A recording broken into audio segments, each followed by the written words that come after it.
Ingeniera, muy buenas tardes. Compañeros, muy buenas tardes. El trabajo práctico experimental que nos ha tocado de la unidad 1 es la evolución de la administración.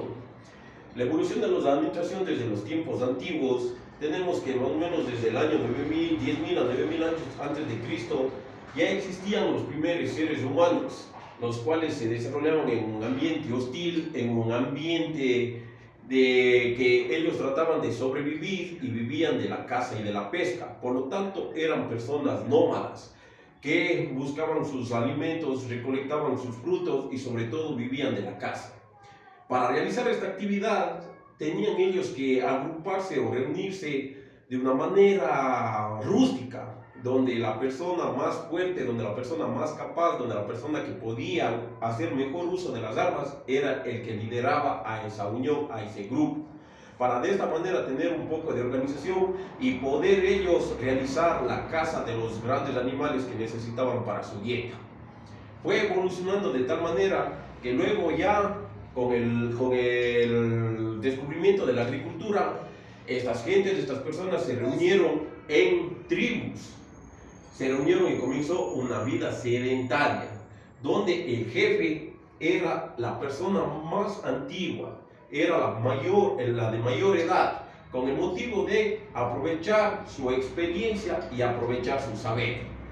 Fue evolucionando de tal manera que luego vinieron de las tribus, luego vinieron ya las sociedades, las primeras sociedades, las polis, ya en el tiempo de nuestra antigua Grecia, comenzaron ya las grandes ciudades a las cuales denominaron la polis, donde ya existía un orden jerárquico, donde ya existía una administración, donde comenzaban ya por valores y sobre todo comenzaba ya por el más capaz en las ciencias para poder administrar las ciudades.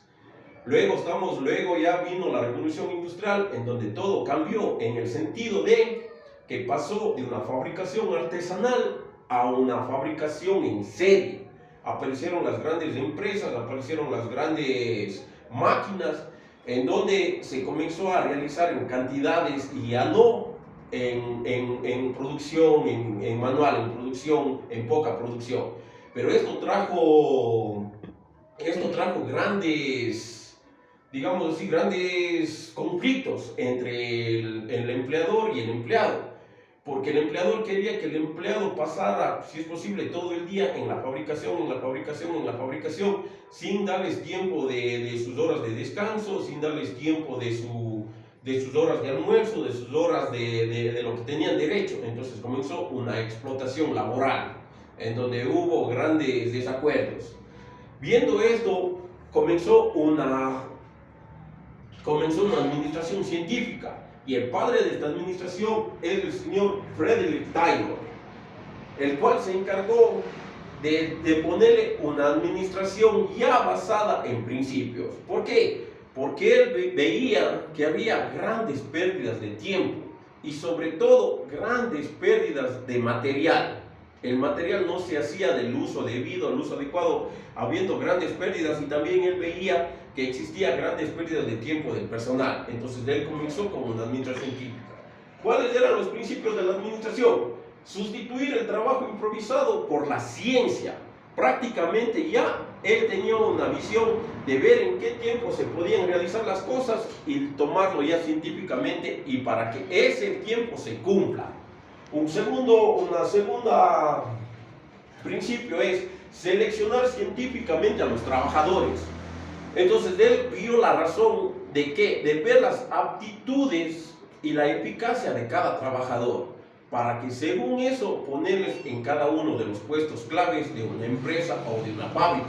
Entonces él seleccionaba científicamente a los trabajadores y les ponía a realizar donde eran más eficaces o más eficientes para la realización de un trabajo.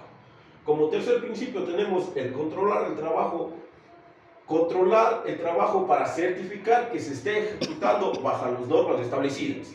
Con estos principios anteriores, entonces ya los jefes, los dueños tenían un conocimiento de en cuánto tiempo, qué materiales, qué se necesitaba para realizar un determinado elemento. Entonces ellos al final hacían una evaluación para ver si se están cumpliendo esas normas establecidas, a ver si están cumpliéndose el tiempo de fabricación de cada producto. Entonces, eso es el control para certificar que se estén ejecutando las normas establecidas.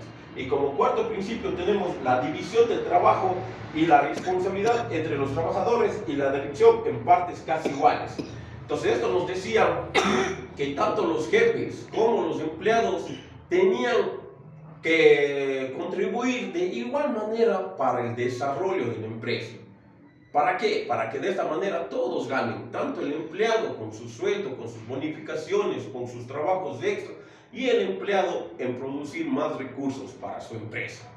Eso es en cuanto a la evolución de la administración. Y ahora últimamente nos ha hablado mucho de la responsabilidad social. ¿Qué nos quiere decir esto? La responsabilidad que nosotros como empresa tenemos con el medio ambiente, con la comunidad en donde nos desarrollamos. ¿Y para qué? Para ser aceptados, para ser bien vistos y para no tener problemas con la comunidad a la cual pertenece nuestra empresa. Entonces, como responsabilidad social, ¿qué tenemos como primer punto? Tenemos el cuidado del medio ambiente.